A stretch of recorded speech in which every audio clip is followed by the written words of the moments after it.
შენ შეიძლება გქონდეს მაღალი შაქარი და ვერაფერს გრძნობდე. ასეა 10-დან 8 ადამიანი, ვისაც პრედიაბეტი აქვს, არ აწუხებთ არაფერი, ზოგჯერ 10 წელიც კი. მაგრამ ამ სიჩუმეში შაქარი ჩუმად მუშაობს, რადგან როცა გლუკოზა სისხლში მომატებულია, ის უბრალოდ ენერგია აღარ არის. გლუკოზა ეკრობა სისხლძარღვებს, სისხლძარღვების კედლებს, ნერვებს, შინაგან ორგანოებს, მათ შორის თვალებზე, თირკმელებზე, ღვიძლზე და როცა დიაბეტის დიაგნოზი ისმევა, შინაგანი ორგანოები უკვე დაზიანებულია. მეორეს მხრივ, თუ მალე აღმოაჩენ გლუკოზის არასტაბილურობას, შენ შეგიძლია ეს პროცესი შეანელო ან შეაჩერო და მეტიც შესაძლებელია ზოგჯერ შეაბრუნოც კი, ანუ საერთოდ არ გქონდეს გლუკოზასთან დაკავშირებული პრობლემები. ამიტომ აუცილებელია აღმოაჩინო მაღალი შაქარი მანამ, სანამ ჯერ კიდევ სიჩუმეა. ზუსტად ამიტომ მე გეტყვი 5 ადრეულ ნიშანს, რომელიც შეიძლება მიუთითებდეს სისხლში მაღალ შაქარზე. პირველი და ერთ-ერთი ყველაზე ძლიერი ნიშანი არის დიდი მუცელი.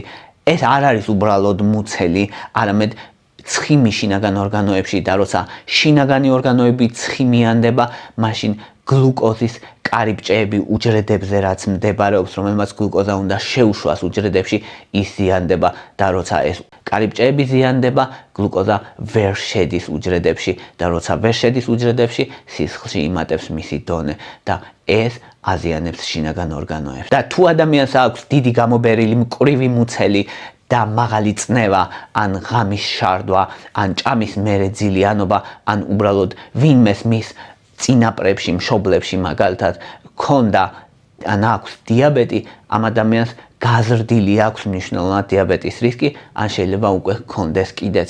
მეორე ნიშანი სისხლში მაღალი შაქრის არის ძილიანობის შეგრძნება ჭამის შემდეგ.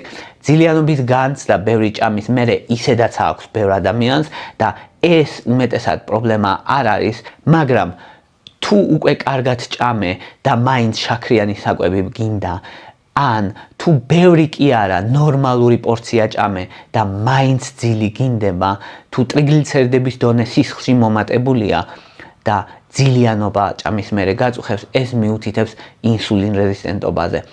მაგრამ იტყვი, რომ ყველას ვისაც ჭამის მერე ძილი მოეგვრება დიაბეტი აქვს, რა თქმა უნდა, არა, დიდი პორციის შემდეგ შეიძლება ისედაც მოგინდეს წამოწოლა და ძილი სისხლის გადანაწილების გამო საჭმლის მომნელებელი სისტემისკენ და ტრიპტოფანის გამო, რომელიც სეროტონის მოზღვავება იწვევს და შემდეგ დამშვიდებას ადამიანის და ადამიანს ძილი უნდება და პარასიმპათიკური სისტემის აქტივობის გამო.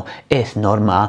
მარტივი წესი ასეთია, თუ რეგულარულად ტკბილის ან ცომეულის ჭამის შემდეგ გეძინება და დიდი მუცელი გაქვს და ჭამის მერე ტკბილი გინდება, ეს კომბინაცია ნიშნავს, რომ მაღალი ალბათობით შაქარი მომატებული გაქვს. მესამე ნიშანი, რომ შაქარი შეიძლება მაღალი იყოს, არის მუდმივი ტკბილის მოთხოვნილება, ეგრეთ წოდებული კრეივინგები. ახლა ვთქვათ, როდის მიუთითებს ეს შაქრის პრობლემაზე და როდის არის ნორმალური რეაქცია.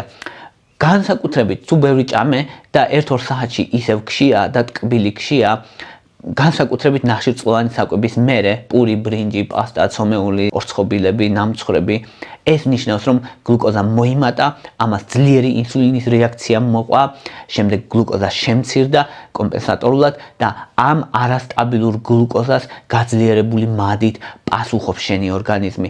თუ სულ ტკბილი გინდა და სისხლში ტრიგლიცერიდების დონეა მომატებული, ესეც ნიშნავს, რომ პრობლემაა გლუკოზასთან დაკავშირებით და თუ უბრალოდ ჩაი და ორცხობილა ან ჩაი და ერთი ნაჭერი პური შეჭამე და ისევ ტკბილი მოგინდა, ეს არ ნიშნავს, რომ გლუკოზის პრობლემა გაქვს. ეს არის, როცა გლუკოზა მოიმატა მალევე ნახშირწყლების გამო, ცილები არ მიიღე საკმარისი რაოდენობით, ნაყროვანების გრძნობა არ გაქვს და ამიტომ გაქვს გაძლიერებული შიმშილი.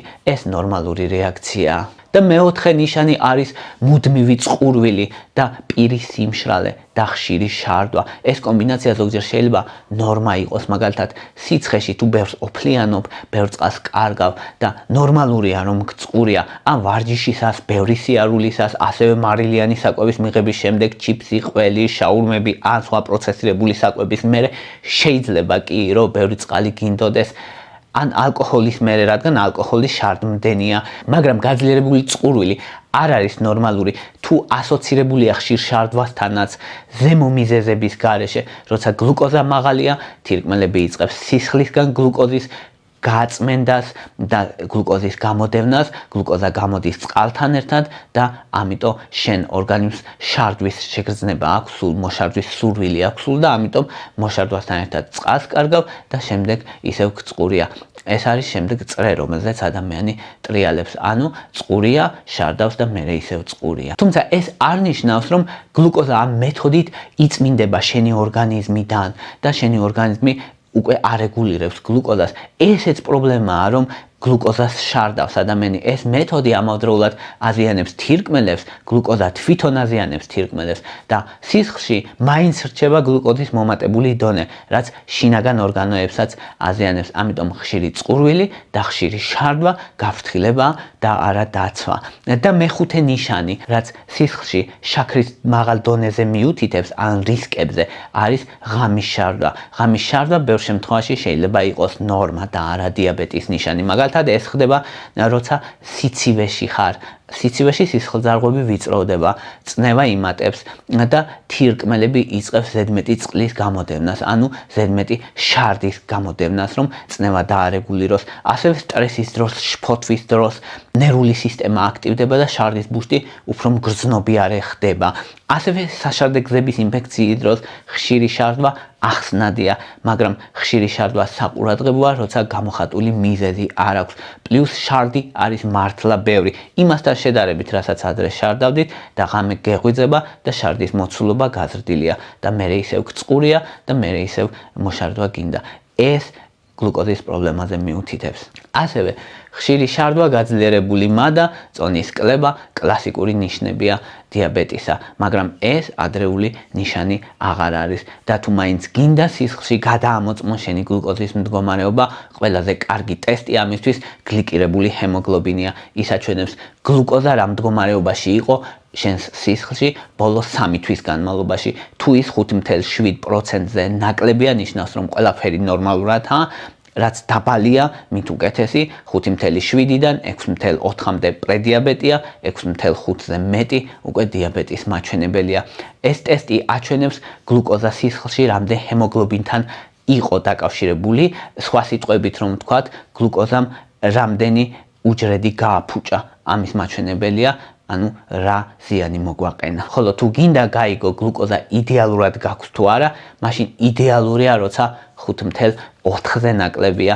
მიუხედავად იმისა, რომ 5.4, 5.5-იც ნორმაა და 5.6-იც ნორმაა, მაინც 5.4-ზე ნაკლები მიუთითებს შენს იდეალურ გლუკოზის კონტროლზე. გლუკოზის ტესტიც ინფორმატიულია, მაგალითად 8 საათი მინიმუმ არ შეჭამს ადამიანი, შემდეგ გლუკოზის ტესტს გაიკეთებს, თუ 100-ზე ნაკლებია, მაშინ ნორმაა 100-დან 125-მდე პრედიაბეტია, 126-ზევით დიაბეტია. თუმცა აქ მთავარი ნიუანსი ის არის, რომ გლუკოზა შეიძლება ნორმაში იყოს ინსულინის მომატების ხარჯზე, ამიტომ მხოლოდ გლუკოზის ტესტს ვერ ენდობი.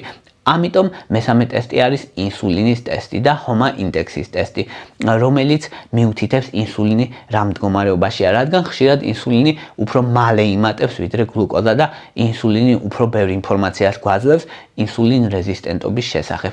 და ბონუსი, სისხლში მაღალი ტრიგლიცერიდები არის ასოცირებული გლუკოზის ცვლის დარღვევასთან.